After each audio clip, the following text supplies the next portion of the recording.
saluons dans le précieux nom de notre Rédempteur Jésus. Nous sommes dans la joie de nous retrouver autour de la parole de Dieu. Nous avions voulu prendre quelques minutes afin de partager avec vous la parole de Dieu.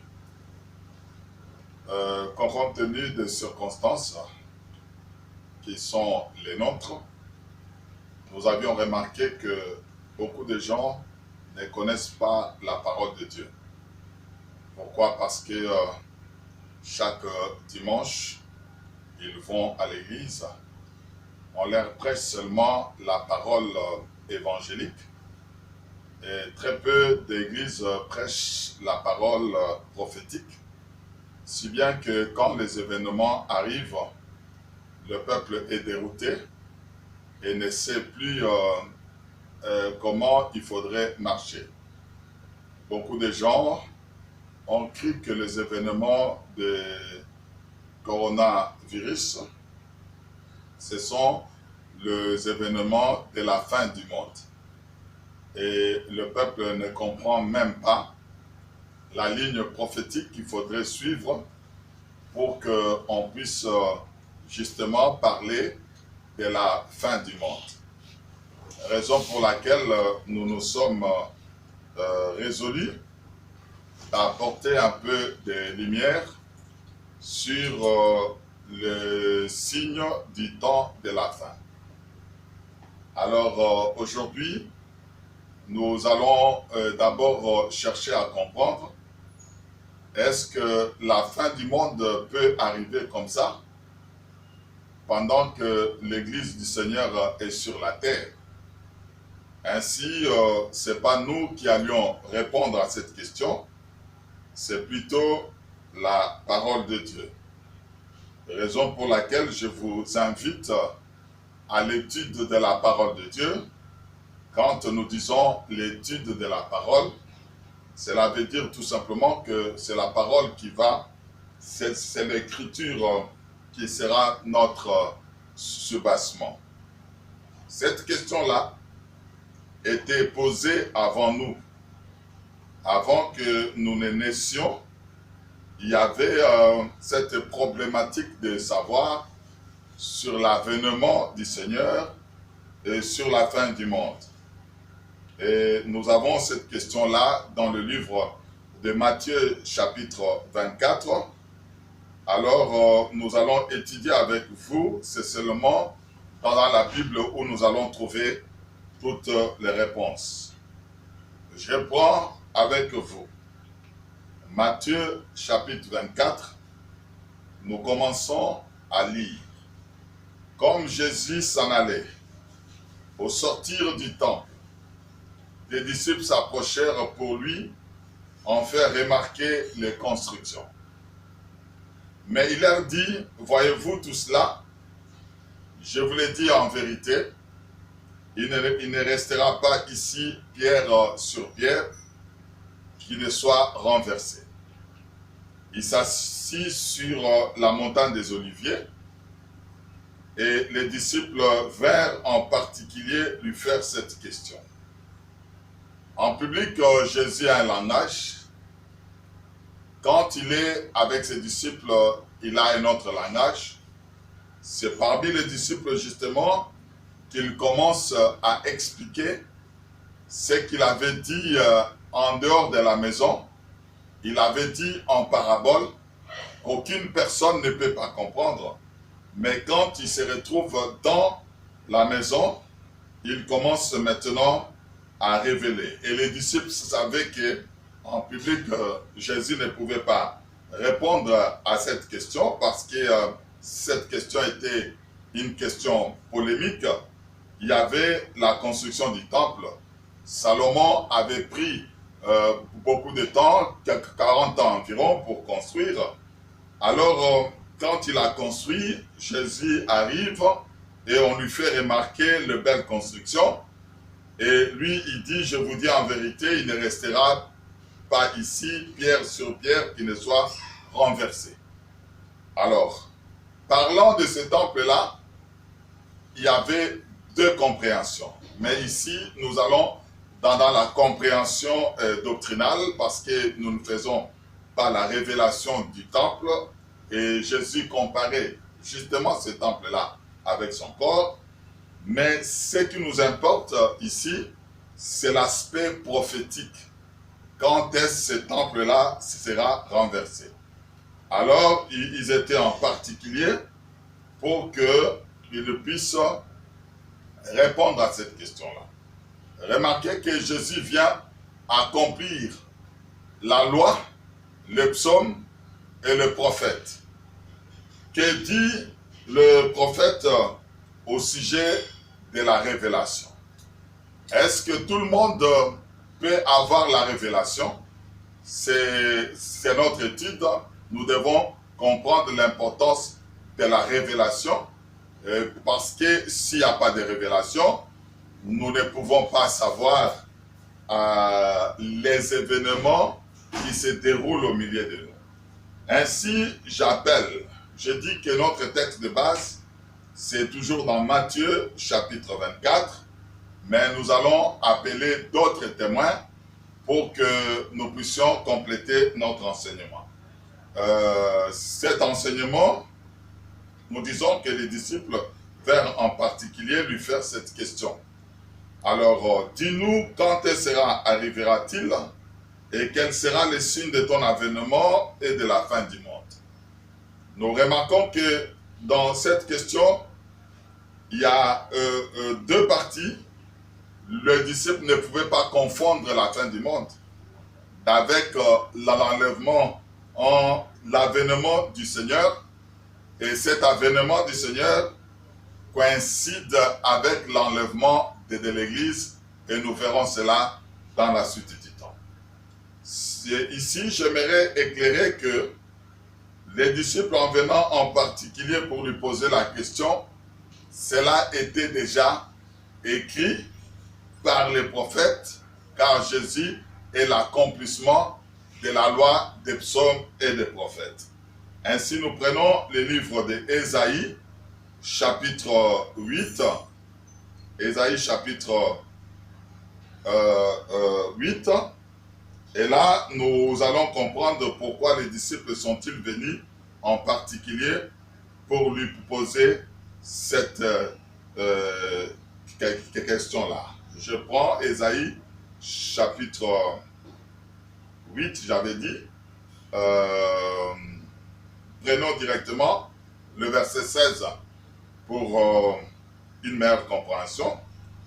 Dieu dit, enveloppe cet oracle, scelle cette révélation parmi mes disciples.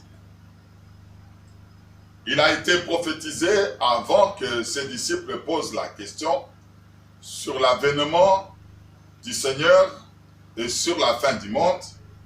Il a été prophétisé que c'est seulement les disciples qui peuvent avoir la révélation. Ainsi, l'importance de comprendre qui est le disciple et devenir disciple parce que la révélation est le domaine des disciples. Et disciple, en réalité, c'est celui qui suit la discipline du maître. Ainsi, nous comprenons que ceux qui sont enseignés, ceux qui suivent le maître, ceux qui ont la connaissance du maître, c'est seulement ceux-là qui peuvent avoir la révélation. Raison pour laquelle Jésus a parlé en public en ce qui concerne la destruction du temple, mais on n'a pas vu les autres personnes qui avaient écouté la même chose que les disciples venir proposer la question. Parce que cela ne leur concerne pas. Ainsi aujourd'hui, le monde est en train de voir des événements. Comme ils ne sont pas des disciples de Jésus-Christ, ils ne peuvent pas chercher à creuser, à comprendre exactement de quoi il est question. Or, si on n'a pas la révélation, on a un certain comportement. Ici, je suis en train de démontrer d'abord l'importance de la révélation, et cette révélation-là n'est donnée qu'aux disciples. La révélation, en réalité, c'est expliquer des choses qui sont cachées, des choses qui ont été dites en parabole, des choses codifiées que le commun des mortels ne peut pas comprendre ni recevoir. C'est la raison pour laquelle je suis en train d'abord de donner l'importance de la révélation, ensuite l'importance du disciple. Alors, nous comprenons que quand il n'y a pas la révélation, le peuple a un certain comportement. Je m'avais pour preuve de prendre le livre des Proverbes, chapitre 29, c'est là où nous sommes. J'avais dit que pour nous, c'est une étude. Or, l'étude ne se fait que par la parole de Dieu. Le verset 18 de Proverbe 29 dit ceci: quand il n'y a pas de révélation, le peuple est sans frein.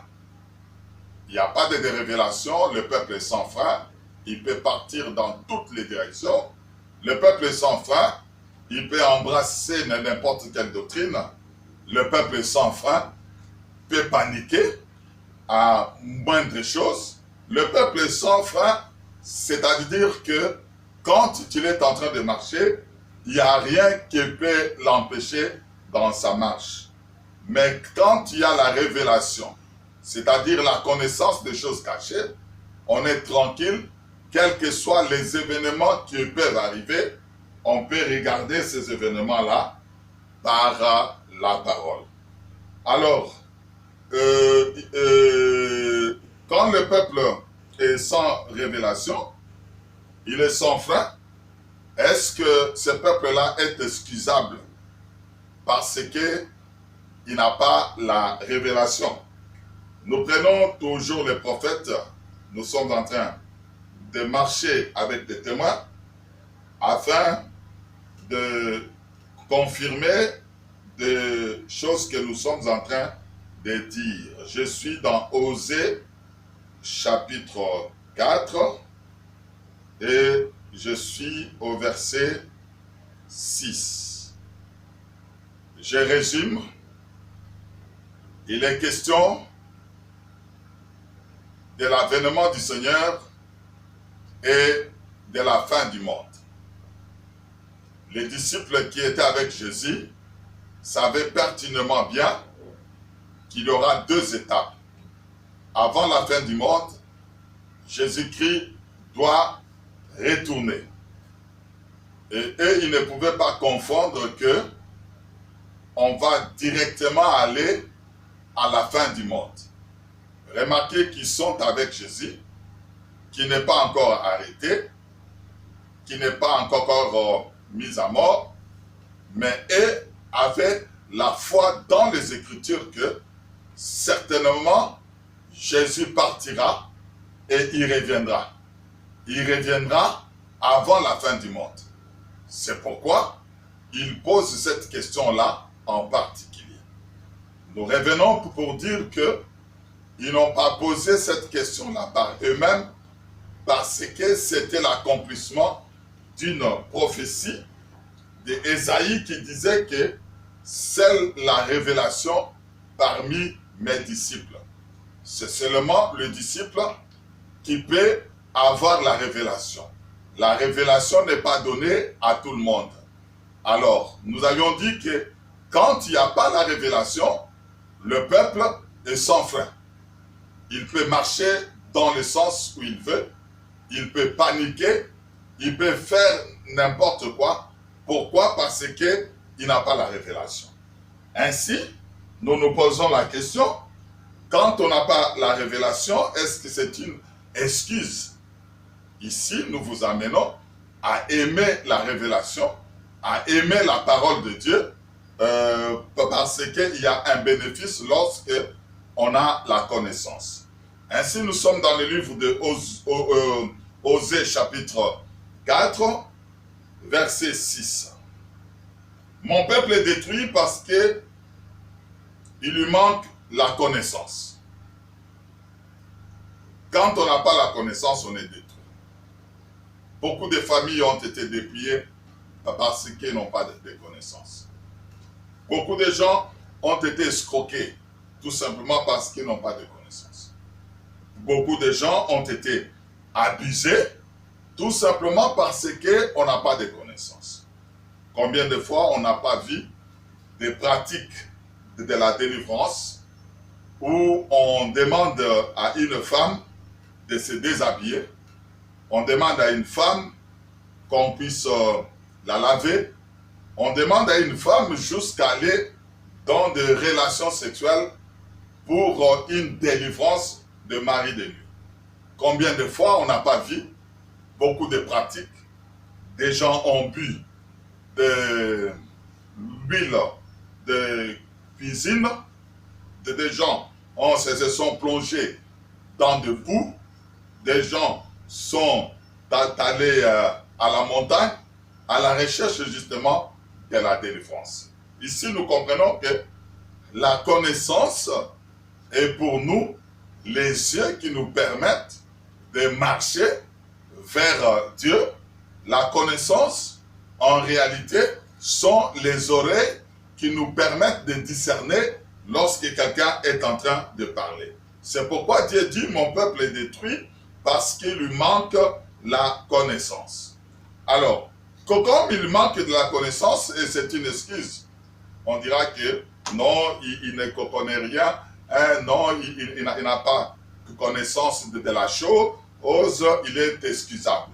Non, Dieu continue à dire par son prophète, puisque tu as rejeté la connaissance. Ici, nous voyons qu'un homme peut rejeter la connaissance. Surtout en ce temps précis où l'homme veut entendre des choses agréables. C'est la prophétie du temps de la fin. Les gens auront la démangeaison d'entendre les choses agréables. Quelles sont les choses agréables? L'homme veut qu'on puisse lui parler du bonheur terrestre, de la postérité, des voyages, de l'avenir, de l'argent, de l'honneur, de ce qui deviendra. C'est la raison pour laquelle, dans l'Église, lorsque vous prenez la parole prophétique et que vous commencez à parler de la prophétie, vous verrez des gens qui venaient de chanter, qui ont sué, qui étaient dans la joie. À la minute qui suit, ces gens-là, ils commencent à somnoler, tout simplement parce que vous amenez des choses qui n'est pas leur attente. Ainsi, nous sommes en train de comprendre que la connaissance est une chose capitale dans les choses de Dieu. Alors, quand on rejette la connaissance, Dieu dit, je te rejetterai. Tu seras dépouillé de mon sacerdoce, puisque tu as oublié la loi de ton Dieu. Donc, la connaissance nous est donnée par la loi de Dieu. Or, cette loi-là est codée. La loi de Dieu n'est pas très claire pour qu'un chacun de nous puisse comprendre cette loi-là. Dieu parle en parabole et quand il ouvre la bouche en parabole, il est en train de cacher les choses. Alors, la connaissance vient de la loi. Alors, Dieu dit, j'oublierai aussi des enfants. D'où les disciples avaient raison de poser la question au Seigneur, quel est le signe de ton avènement? Ils savaient que Dieu parle par des signes et qu'il ne peut pas fixer une date déterminée, une époque déterminée. Pourquoi? Parce que quand il fixe comme ça, tout le monde va se préparer. D'où la nécessité, quand on est en train de lire la parole de Dieu, il faut comprendre les signes. Quel est le signe de l'avènement du Seigneur? Quel est le signe de la fin du monde? Nous ne pouvons pas confondre ces deux choses-là. C'est la raison pour laquelle nous sommes venus pour élucider. Mais néanmoins, nous continuons d'abord à vous donner l'importance de la révélation. Nous devons comprendre que Dieu ne fait rien sans révéler des choses en avance. Il doit d'abord les annoncer, c'est ça la prophétie.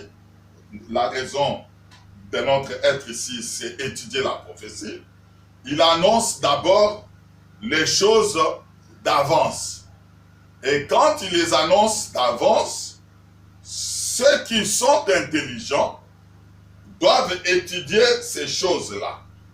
Je confirme avec mon témoin le livre d'Amos, Amos chapitre 3, et je suis au verset 7. Car le Seigneur, l'Éternel, ne fait rien sans avoir révélé son secret à ses serviteurs, le prophète. Il ne fait rien sans avoir révélé son serviteur, son secret à ses serviteurs, les prophètes. Donc ici, nous sommes en train de comprendre que Dieu ne peut pas commencer à détruire le monde comme ça. Du jour au lendemain, on est surpris que Dieu est irrité. Il prend la décision de détruire le monde. Donc tout est écrit d'avance. Tout est dans la parole de Dieu. C'est pourquoi il ne fait rien sans révéler son secret. L'écriture ici contient le secret de Dieu. D'où il faut avoir la révélation de l'écriture pour entrer dans le secret de Dieu. Vous remarquerez que l'écriture, c'est l'ensemble des mots, et ces mots-là sont des mots codifiés. Il n'y a que Dieu qui peut nous donner le sens de chaque mot. Alors, quand je dis sans révéler son secret à ses serviteurs, le prophète, aujourd'hui, qu'est-ce qu'on ne voit pas? Qu'est-ce qu'on n'a pas vu? Les prophètes sont sortis pour donner beaucoup de révélations. Des révélations même à couper le souffle. Je m'avais pour preuve donné un exemple.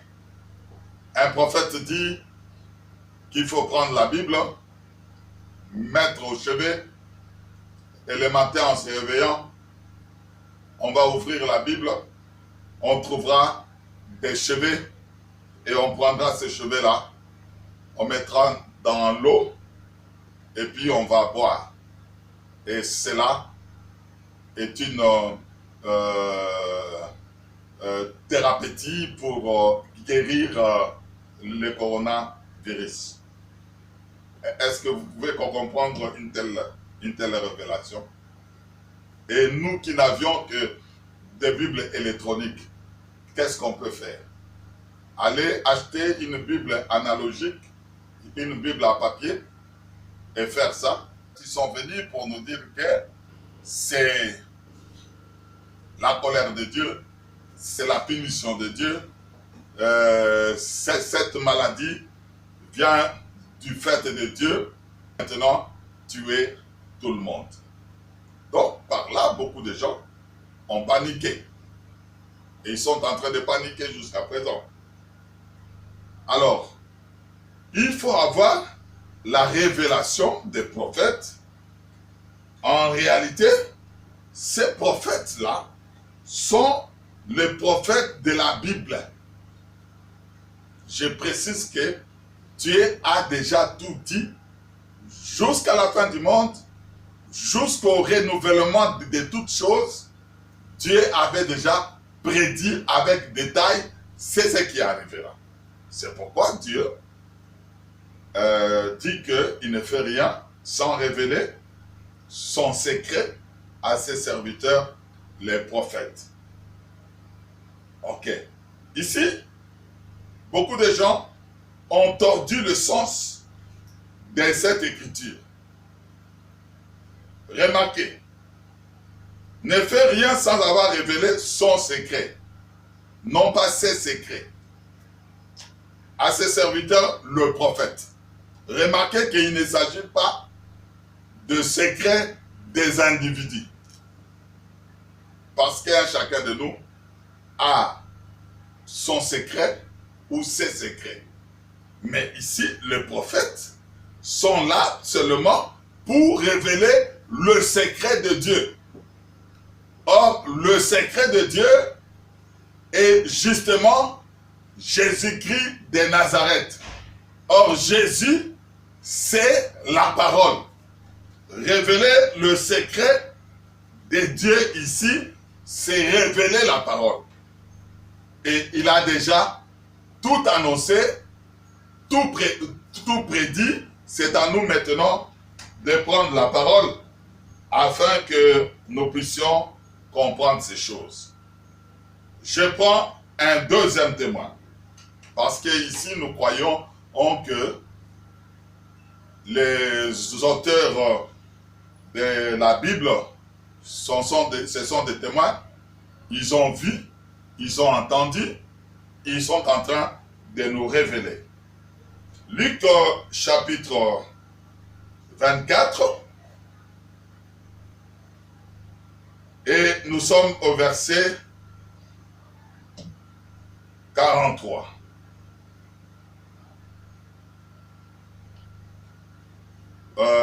Nous pouvons même prendre le verset 44.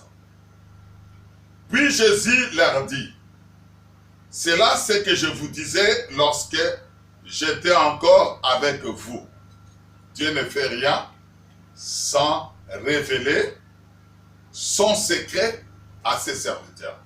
Il doit annoncer d'abord d'avance, avant que les choses arrivent. Non pas nos prophètes d'aujourd'hui, les choses arrivent et un chacun d'eux, il commence maintenant à s'approprier la révélation. Il a fallu que avant vous puissiez nous dire que il y aura un tel événement, c'est alors que nous pouvons croire à vous. Mais ici, je suis en train d'insister que son secret à ses serviteurs, le prophète, c'est-à-dire tout simplement sa parole, son plan de rédemption a été annoncé avant, son plan de destruction a été annoncé, mais nous, maintenant, nous devons être enseignés seulement en ce qui concerne les signes. Quand un signe arrive, on vérifie avec la parole. Nous allons démontrer comment quelqu'un avait eu le temps de vérifier un grand événement. Donc, Jésus leur dit, je vous disais lorsque j'étais avec vous, qu'il fallait que s'accomplisse tout ce qui est écrit de moi dans la loi de Moïse, dans les prophètes et dans les psaumes.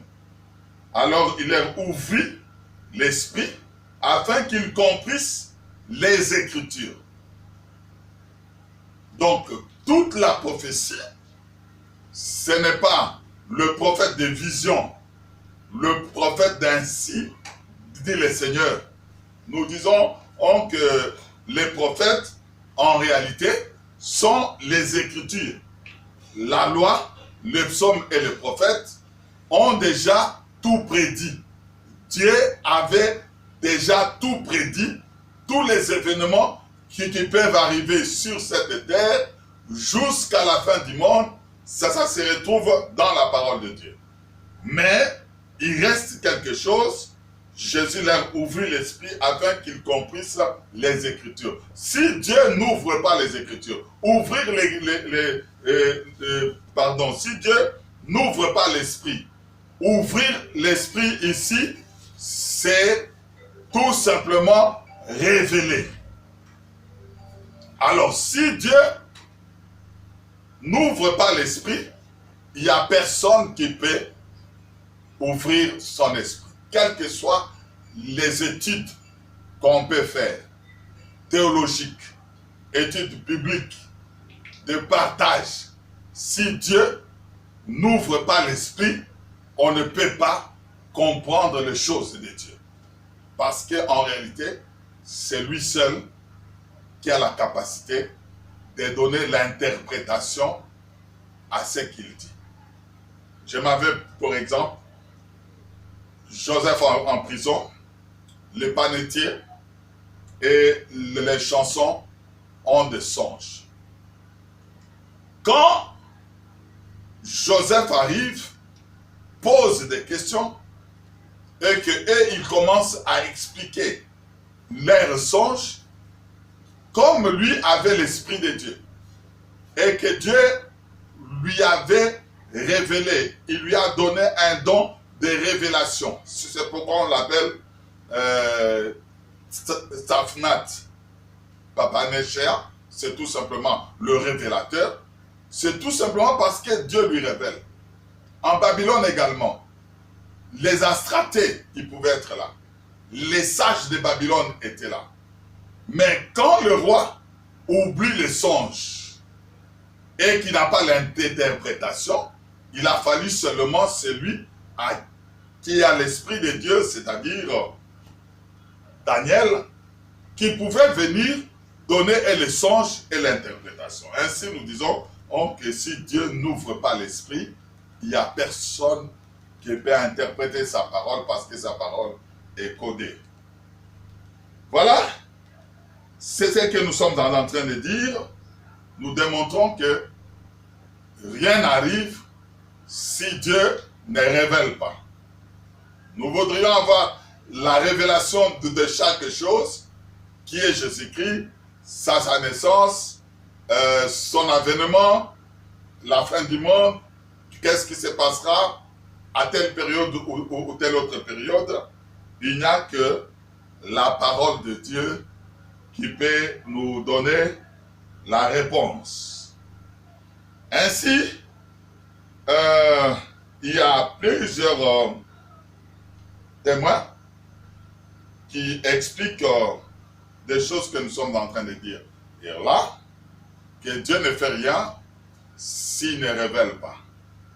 Mais il révèle seulement à ses disciples.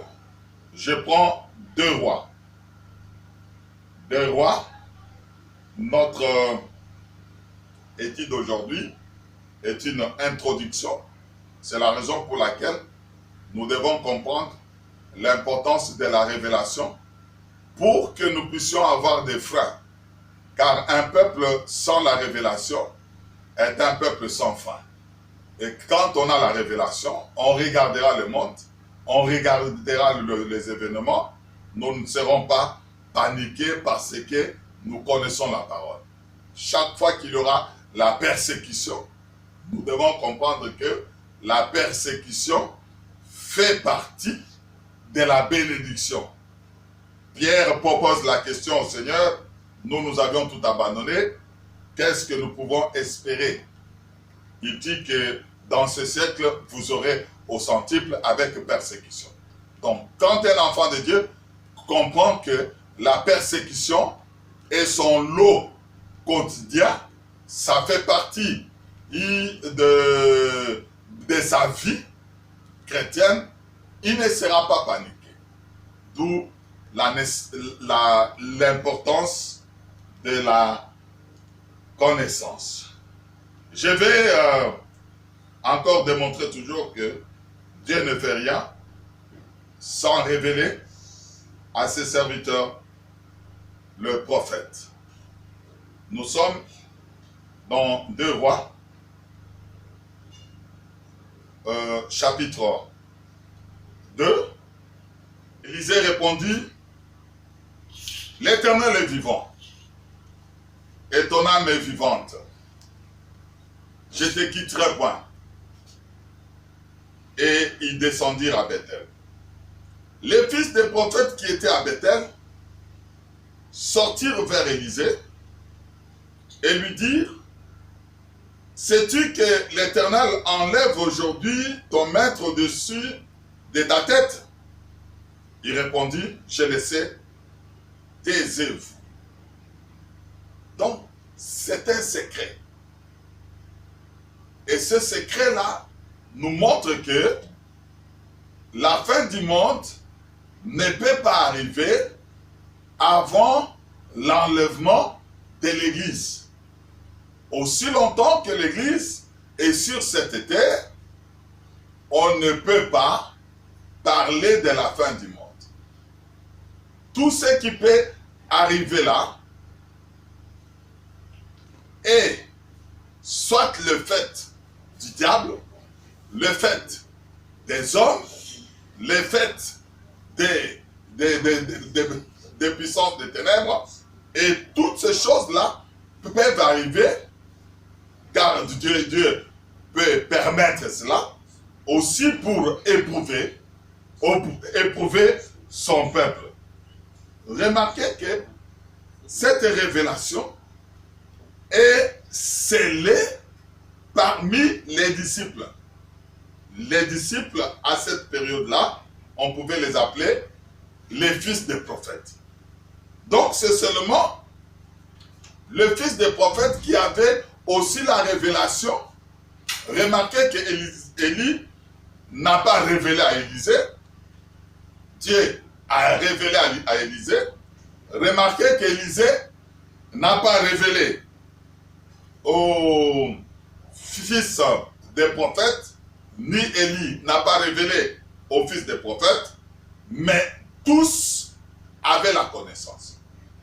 Et comme ils avaient la connaissance, ils pouvaient marcher avec cette connaissance-là, mais ceux du dehors n'avaient pas la connaissance. Comme aujourd'hui, ceux du dehors ne peuvent pas comprendre ces choses, ceux du dehors n'ont qu'une prédication de la bénédiction, une prédication du mariage, une prédication de la maternité, une prédication de l'abondance. Aujourd'hui, nous louons Dieu que toutes ces prédications-là ne peuvent plus se prêcher à ce moment précis. Qui dira à l'autre que Dieu t'aime, tu iras en Italie? Qui dira à l'autre que Dieu t'aime, tu iras en Espagne? Qui dira à l'autre que Dieu t'aime, tu iras en France? Nous avions vu des gens aller à la maison Schengen, retirer des passeports. Pendant qu'on insistait que non, attendez, vos dossiers sont en étude. Ils disent non, non, non, non, non, nous ne pouvons plus aller là-bas. Donc ici, nous comprenons que toutes ces prédications-là étaient des mensonges. La prédication, c'est aller au ciel. Et on ne peut pas prêcher ça sans la révélation. On ne peut pas dire ces choses-là sans la révélation. Autrement dit, je reviens sur notre sous-thème qui parle d'abord de la révélation. Les disciples sont sortis en particulier maintenant pour poser la question parce qu'ils avaient soif, ils avaient tout intérêt à comprendre les événements. S'il y a des événements, il faut revenir poser la question à Dieu. Or, Dieu est dans sa parole. C'est dans cette parole que Dieu nous donnera l'intelligence. La Bible dit ceci: les prophètes qui ont prophétisé sur les événements qui nous concernent ont fait de cela l'objet de leurs recherches et investigations. Il leur fit révéler. Si on ne prend pas le temps de lire la Bible, il n'y a pas de révélation non plus. Et cette révélation vient justement en lisant la Bible. Donc nous continuons avec ce bel exemple de révélation. Élie lui dit, Élisée, reste ici, je te prie, car l'Éternel m'envoie à Jéricho. Il répondit, l'Éternel est vivant et ton âme est vivante, je ne te quitterai pas. Ils arrivèrent à Jéricho. Les fils des prophètes qui étaient à Jéricho s'approchèrent d'Élisée et lui dirent, sais-tu que l'Éternel enlève aujourd'hui ton maître au-dessus de ta tête? Il répondit, je le sais aussi, taisez-vous. Vous voyez que tous avaient la révélation. Ils ne pouvaient pas paniquer. Pourquoi? Parce que Dieu leur avait dit. Donc Dieu ne fait rien sans donner la révélation à ses disciples. Je prends la destruction de Sodome et Gomorrhe. Dieu ne pouvait pas détruire Sodome et Gomorrhe sans révéler d'abord, premièrement, à Abraham. Il a révélé à Abraham pourquoi? Parce qu'Abraham l'a reçu dans sa maison. Recevoir ici veut dire tout simplement accepter la parole. Dans la suite du temps, nous allons en démontrer. Il ne vient que pour les miracles exclusivement. Même Lot, lorsqu'il est en Sodome et Gomorrhe, aussi longtemps qu'il est en dehors de la maison, les anges ne peuvent pas lui révéler. Quand ces deux anges arrivent dans Sodome et Gomorrhe, Lot les invite dans sa maison. C'est dans la maison où Lot reçoit la révélation. Si Christ n'est pas invité dans ta vie, si Christ n'entre pas en toi, il n'y aura pas de révélation. D'où la révélation, c'est seulement accepter Jésus-Christ. C'est celui qui a le secret du Père, parce qu'il dit, personne ne connaît si ce n'est le Père. Or, le Père, ce sont les Écritures. Il faut fouiller dans les Écritures pour comprendre ces choses. Voilà, dans cette première partie, nous avions voulu d'abord démontrer que il y aura deux événements, l'avènement du Seigneur et la fin du monde. Et pour en avoir l'intelligence, il a fallu qu'il soit en particulier. Or, étant en particulier, était l'accomplissement de la prophétie d'Ésaïe qui dit que Dieu scelle la vision, il donne la révélation parmi les disciples. Et nous avions démontré que partout où il y avait des disciples, Dieu donnait la révélation, parce que Dieu ne fait rien si il ne révèle pas son secret à ses serviteurs, les prophètes. Nous avions dit, les prophètes ici, ce sont des Écritures. Ceux qui ont parlé de la part de Dieu, ce sont ceux-là qui sont des prophètes. Voilà pour aujourd'hui. Laisse que Dieu puisse vous bénir. Les brebis sont des ruminants. Je crois que vous allez ruminer ce que nous venons de dire à ce moment précis pour que nous puissions nous préparer à la rencontre de l'époux. Celui qui n'a pas de connaissance, Dieu va le rejeter là où il y aura de pleurs et de grincements de dents. Et je vous remercie.